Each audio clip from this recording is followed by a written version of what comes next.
સિંધુ જળસંધિને લઈને મહત્વની બેઠક. ગૃહમંત્રી અમિત શાહના નિવાસસ્થાને બેઠક. જળશક્તિ મંત્રી સી.આર. પાટીલ હાજર. વિદેશ મંત્રી એસ જયશંકર પણ બેઠકમાં હાજર. સિંધુ જળસંધિ મુદ્દે લેવાઈ શકે છે મહત્વનો નિર્ણય. તો જે બંધ કરી દેવાની વાત કરવામાં આવી છે સિંધુ ટ્રીટીને લઈને, તેને લઈને આ મહત્વનો નિર્ણય હાલમાં જાહેર કરવામાં આવી શકે છે. મોટી બેઠક મળી રહી છે. વિદેશ મંત્રી એસ જયશંકર પણ ઉપસ્થિત છે. સી.આર. પાટીલ જળશક્તિ મંત્રી, જેઓ કેબિનેટમાં આ વખતે હોદ્દા પર આવ્યા છે, તેઓ પણ સામેલ છે અને ખુદ ગૃહમંત્રી અમિત શાહ પણ આ બેઠકમાં સામેલ હોવાની જાણકારી મળી રહી છે. તો મોટા સમાચાર મળી રહ્યા છે. હાલમાં જે જાણકારી છે તે પ્રમાણે સિંધુનું જે આખો ટ્રીટી પ્રમાણેનો કરાર હતો તે કરાર ભારતે હાલમાં સ્થગિત કર્યો છે અને કહી દીધું છે કે હવે જે પાણી પાકિસ્તાનને મળતું હતું તે પાણી મળવાનું બંધ કરી દેવામાં આવશે ભારત તરફથી. તો કઈ રીતના આગળના સમયમાં પગલામાં જોવા મળી શકે છે ભારત તરફથી? કેટલાક વિસ્તારોમાં ડેમ બનાવવામાં આવશે. હાલમાં મોટાભાગનું પાણી વહીને પાકિસ્તાનમાં જાય છે, તે પાણી રોકવામાં આવશે. અલગ અલગ જિલ્લાઓ, અલગ અલગ રાજ્ય અને અલગ અલગ નદીઓના પાણી જે છે તે ભેગા થઈને પાકિસ્તાનમાં સિંધુ ટ્રીટીના હેઠળ જતા હતા કે જેમાં ભારત પાણી રોકતું ન હતું અને પાકિસ્તાનમાં જવા દેતું હતું, જેનાથી પાકિસ્તાનની મોટી આબાદી એવી હતી કે જેને પાણી મળતું હતું. પરંતુ ભૂખ્યું પાકિસ્તાન, ભીખ માંગતું પાકિસ્તાન હવે તરસ્યું રહે તે માટેના પણ પ્રયાસ કરવામાં આવી રહ્યા છે. અને આ એક એવી રીતનો આખો એજન્ડા તૈયાર કરવામાં આવી રહ્યો છે કે ભારત તરફથી, કે જેમાં જે વિશ્વ બેંકનો આંકડો છે કે પાકિસ્તાનમાં આ વર્ષે 1 કરોડ ભૂખમરાનો શિકાર થઈ શકે છે. તો તરસ્યા લોકો કેટલા રહી શકે છે અને ત્યારબાદ ત્યાંની જે જનતા છે તે બગાવત કરશે તેમની સરકાર સામે, કારણ કે પહેલા તો ખાવાનું બંધ થઈ ગયું અને હવે પાણી મળવાનું પણ જો બંધ થઈ જાય છે તો એક મોટો ડિસએડવાન્ટેજ પાકિસ્તાન સાથે થઈ જશે. બીજી તરફ જ્યારે પાકિસ્તાન તરફથી કોઈ અવળચંડાઈ કરવામાં આવે તો એક સાથે મોટા પ્રમાણમાં પાણીનો જથ્થો પણ છોડવામાં આવી શકે છે, જેનાથી પણ પાકિસ્તાનને મોટું નુકસાન થઈ શકે છે તેવું કેટલાક એક્સપર્ટનું માનવું છે. પહલગામ હુમલા મુદ્દે રાહુલ ગાંધીનું નિવેદન. તમામ પાર્ટીઓએ સરકારનું સમર્થન કર્યું. સરકાર કાર્યવાહી કરે, અમારું સમર્થન છે. We had a meeting yesterday with the government and the united opposition condemned this action and said that we are there to support whatever action the government wants to take. Gandhinagar ગુજરાતમાં લોંગ ટર્મ વિઝાવાળા કુલ 438 નાગરિક મળી આવ્યા છે. Short term વિઝાવાળા પાકિસ્તાનમાં જે નાગરિકો છે તેમાં ગુજરાતમાં કુલ 7 પાકિસ્તાની નાગરિક છે. શોર્ટ ટર્મ વાળા અમદાવાદમાં 5, ભરૂચ અને વડોદરામાં 1. લોંગ ટર્મ વાળા સૌથી વધુ અમદાવાદમાં 77, પાકિસ્તાની નાગરિક સુરતમાં 44 અને કચ્છમાં 53. પાકિસ્તાની નાગરિક લોંગ ટર્મ વાળા ગુજરાતમાં વિઝિટર વિઝા પર આવેલા પાકિસ્તાની પરત મોકલાયા છે. પાકિસ્તાની નાગરિક શહીદા બીબીને ભરૂચથી અટારી બોર્ડર મોકલાયા છે. શોર્ટ ટર્મ વિઝિટર વિઝા પર શહીદા બીબી ભરૂચમાં રોકાયા હતા. તો હાલમાં જે પગલાં છે તે લેવામાં આવી રહ્યા છે, જે રીતે ગૃહમંત્રી તરફથી તમામ રાજ્યના સીએમ સાથે વાતચીત કરવામાં આવી છે કે તમારા રાજ્યમાં જેટલા પણ પાકિસ્તાની લોકો છે તેઓને પરત મોકલવામાં આવે. વધુ માહિતી ન્યૂઝ 18 સંવાદદાતા ગીતા પાસેથી મેળવીશું. ગીતા, કઈ રીતે આખી પ્રોસેસ ચાલી રહી છે? ખુદ ગૃહમંત્રીએ ફોન કરીને સીએમ સાથે વાતચીત કરી છે ત્યારે જે કેન્દ્રીય ગૃહપ્રધાન અમિત શાહે તમામ રાજ્યોના સીએમ સાથે સીધી વાતચીત કરી છે અને તમામ રાજ્યોમાં રહેતા જે પાકિસ્તાની નાગરિકો છે તેની છેલ્લી સ્થિતિ તપાસવા માટે જણાવ્યું છે. ખાસ કરીને ગુજરાતની જો વાત કરીએ તો લોંગ ટર્મ વિઝા વાળા કુલ 438 નાગરિકો મળી આવ્યા છે અને શોર્ટ ટર્મ વિઝા વાળા ગુજરાતમાં કુલ 7 જેટલા પાકિસ્તાની નાગરિકો મળી આવ્યા છે. શોર્ટ ટર્મ વાળાની વાત કરીએ તો અમદાવાદમાં 5, ભરૂચ અને વડોદરામાં 1 પાકિસ્તાની નાગરિક છે અને લોંગ ટર્મ વાળા જે પાકિસ્તાની નાગરિકો છે તે સૌથી વધુ અમદાવાદમાં 77 જેટલા નાગરિક મળી આવ્યા છે. ત્યારબાદ સુરતમાં 44 અને કચ્છમાં 53 જેટલા પાકિસ્તાની નાગરિકો મળી આવ્યા છે. હું આપણે જણાવવા માંગીશ કે ગુજરાતમાં વિઝિટર વિઝા પર આવેલા એક નાગરિક હતા શહીદા બીબી, તેઓને ભરૂચથી અટારી બોર્ડર મોકલી દેવામાં આવ્યા છે. શોર્ટ ટર્મ વિઝિટર વિઝા ઉપર શહીદા બીબી ભરૂચમાં રોકાયા હતા. એટલે હાલ તો જેઓના વિઝા એક્સપાયર થવામાં છે અથવા તો જેઓના નજીકમાં પૂરા થવાના છે તે તમામની લાસ્ટ ગતિવિધિઓ ચકાસી અને તમામને પરત મોકલવાની સૂચના કેન્દ્ર સરકારે રાજ્ય સરકારને આપી દીધી છે અને રાજ્યનો જે ગૃહ વિભાગ છે તે તેના અમલીકરણ માટે એક્શન મોડમાં છે. જી આભાર ગીતા સમગ્ર માહિતી બદલ. તો હાલમાં જે તમામ લોકો, પાકિસ્તાનના લોકો વિઝા પર ભારત આવેલા છે, તમામ લોકોને પરત પોતાના દેશ મોકલવામાં આવી રહ્યા છે.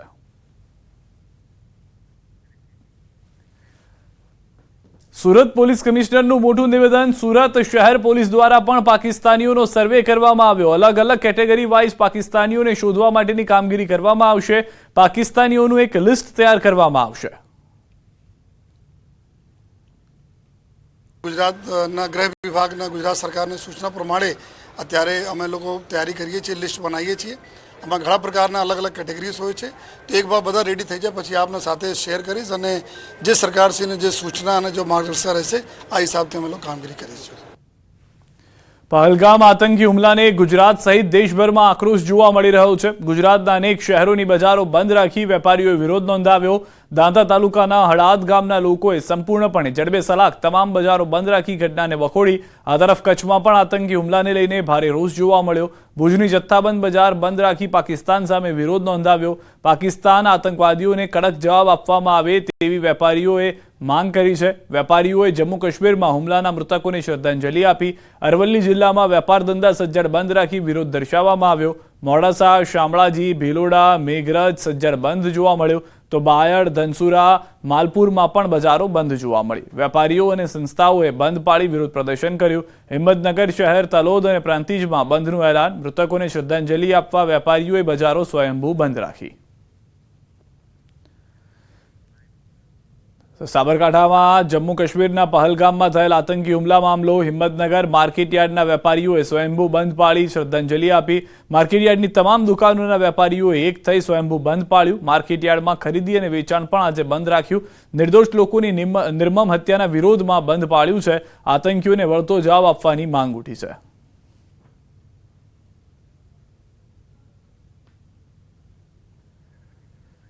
તો કચ્છમાં પણ વેપારીઓએ આજે વેપાર ધંધા બંધ રાખ્યા છે. જમ્મુ કાશ્મીરમાં આતંકી હુમલામાં શહીદ થયેલા લોકોના શોકમાં આજે ભુજની જથ્થાબંધ બજાર બંધ રાખવામાં આવી. જથ્થાબંધ બજારમાં તમામ વેપારીઓએ આજે પોતાના વેપાર ધંધા બંધ રાખ્યા. ભુજની જથ્થાબંધ બજાર બંધ રાખી પાકિસ્તાન સામે વિરોધ નોંધાવ્યો. પાકિસ્તાની આતંકવાદીઓને કડક જવાબ આપવામાં આવે તેવી વેપારીઓએ માંગ કરી. વેપારીઓએ જમ્મુ કાશ્મીરમાં શહીદ થયેલા લોકોને શ્રદ્ધાંજલિ આપી. તો પહલગામ હુમલા બાદ ઠેર ઠેર રોષ વ્યાપ્યો છે. ઠેર ઠેર બંધનું એલાન જોવા મળી રહ્યું છે. ત્યારે કચ્છમાં પણ રોષ વ્યાપ્યો છે. માતાના મઢની બજાર આજે દિવસ દરમિયાન બંધ રખાઈ. વેપાર ધંધા બંધ રાખી મૃત્યુ પામેલા લોકોને શ્રદ્ધાંજલિ આપવામાં આવી.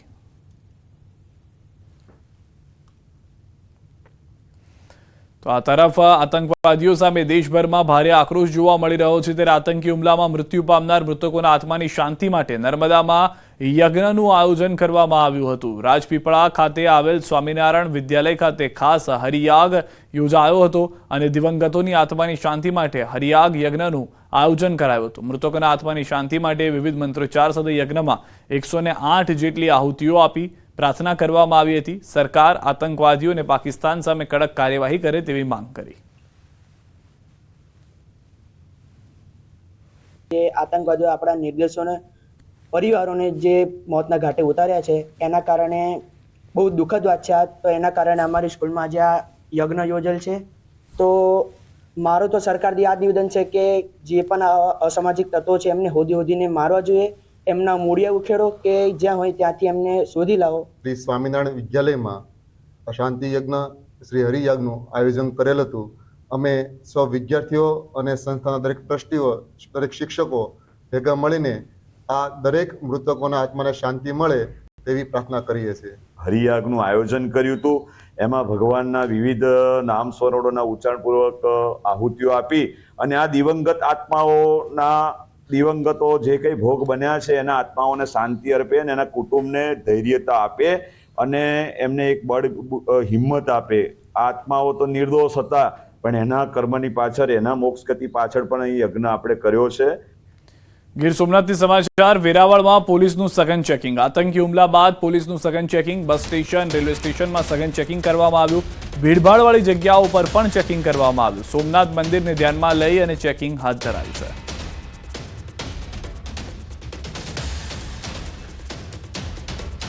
અને સમાચારો પર નજર કરીએ. ગુજરાત કોંગ્રેસમાં પત્રિકા કાંડ હાલ ચર્ચામાં છે. ત્યારે કોંગ્રેસ પ્રવક્તા નાગજી દેસાઈએ આ મામલે ગુજરાત કોંગ્રેસ પ્રમુખ શક્તિસિંહ ગોહિલને પત્ર લખ્યો.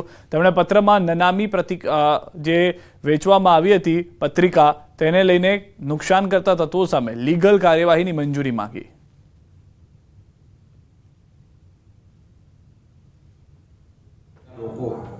પત્રિકા વેચીને કોંગ્રેસનું જે વાતાવરણ બગાડી રહ્યા છે, રાહુલજીનો જે વિચાર હતો શુદ્ધ અને સારો કે ખુલ્લા મનથી વાત કરો, નામજોગ વાત કરો, પણ નનામી પત્રિકા વેચીને, અને એ પત્રિકા બી કેવી પ્રભારીના હાથમાં પછી આવે છે, પ્રજાજનોના હાથમાં અને સોશિયલ મીડિયામાં પહેલાં જતી રહે છે, અને બી નામ વગરની પત્રિકા.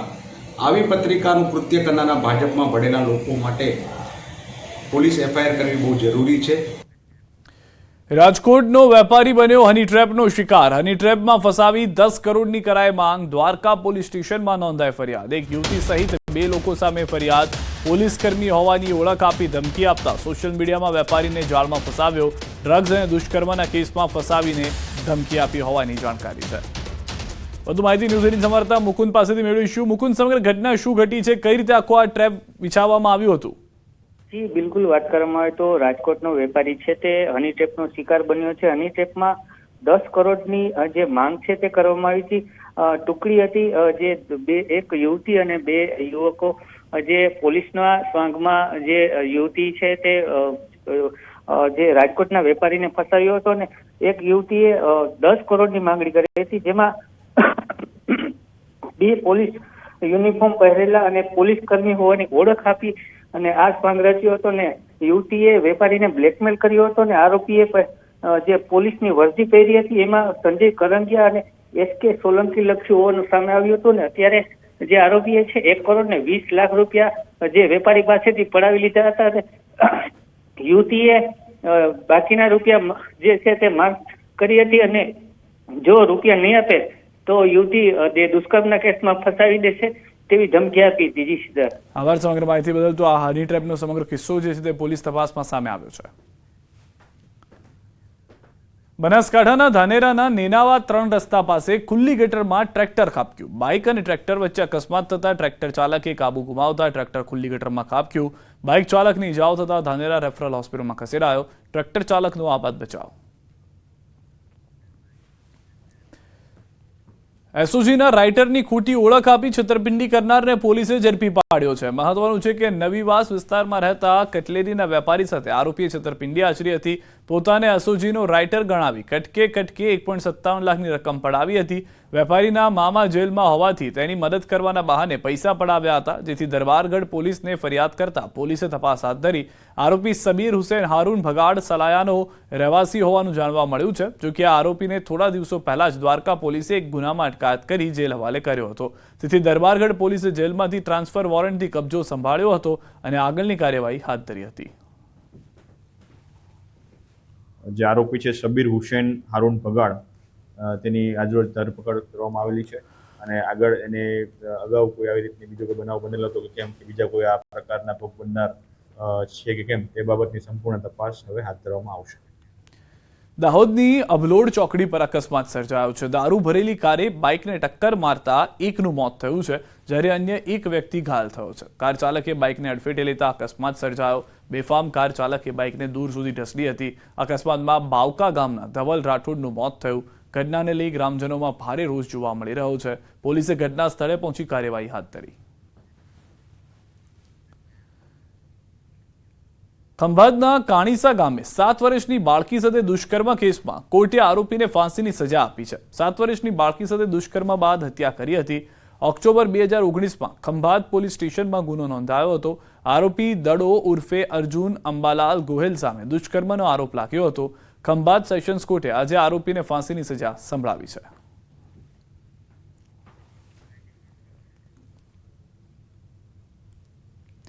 ભરૂચ જિલ્લાના જંબુસર નજીક ઢાઢર નદી પર આવેલો 40 વર્ષ જૂનો બ્રિજ હાલ ભારે જર્જરિત હાલતમાં છે. છેલ્લા અનેક વર્ષોથી સમારકામ વગર ઉપયોગમાં રહેલો આ બ્રિજ હવે જનજીવન માટે જોખમરૂપ બની ગયો છે. છતાં રોજબરોજના વાહન ચાલકો અને ગ્રામજનો જીવના જોખમે પસાર થવા મજબૂર છે. સ્થાનિકોના મતે બ્રિજમાં ઘણા ભાગે ગેપ પડી ગયા છે અને ટપાલા બેસી ગયા છે. વરસાદ દરમિયાન હાલત વધુ બગડે તેવી શક્યતા છે.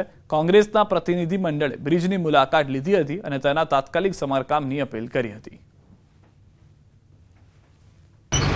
આની વારંવાર રજૂઆત કરવામાં આવેલી છતાં પણ